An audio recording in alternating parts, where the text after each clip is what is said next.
قانونی اصطلاحات کی بات کرتے ہیں۔ مشتری کسے کہتے ہیں جی؟ جو شخص زمین یا جائیداد خرید رہا ہوتا ہے اسے مشتری کہتے ہیں۔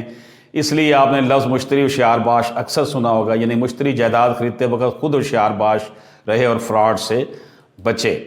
اسی طرح دوستو آپ نے جمع بندی کی ٹرم سنی ہوگی۔ گورنمنٹ زمین کی ملکیت کا باقاعدہ ایک رجسٹر ہوتا ہے جس میں زمین کے مالک کے کھاتہ نمبری، خطونی نمبری اور خسرہ نمبر درج کرتی ہے۔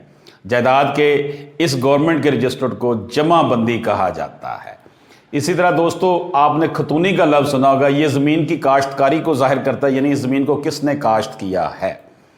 اسی طرح دوستو آپ نے خسرہ گردواری بہت سنا ہوگا، یہ زمین کے ٹکڑے پر قبضہ کو ظاہر کرتا ہے، یعنی اس ٹکڑے پر کس کا قبضہ ہے اور اس ٹکڑے کی صورتحال بھی ظاہر کرتا ہے، اسے خسرہ گردواری کہتے ہیں۔ ون ڈے افسر مجاز جب اراضی کی تقسیم کا حتمی نقشہ بناتا ہے تو اس کو ون ڈے کہتے ہیں، یعنی کہ جو اراضی تقسیم ہوئی ہے اس کو جو حتمی نقشہ ہوتا ہے، میپ ہوتا ہے، اس کو ون ڈے کہا جاتا ہے۔ یہ ہماری بہت ساری ٹرمز یہ استعمال ہوتی ہیں ہمارے روزمرہ کے لیگل میٹرز میں۔ کھاتا یا کھیوٹ یہ انسان کی ملکیت کو ظاہر کرتا ہے۔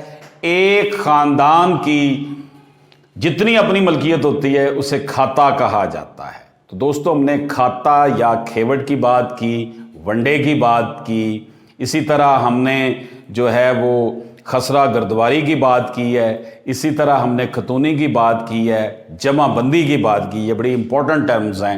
اور پھر ہم نے مشتری ہوشیار باش کے حوالے سے دیکھا کہ مشتری کیا ہے، مشتری پرچیزر کو کہتے ہیں۔ تو these are the judgments which are very important, اور یہ ریونیو کے میٹرز میں بہت امپورٹنٹ ہیں۔ اجازت دیجیے، اللہ حافظ۔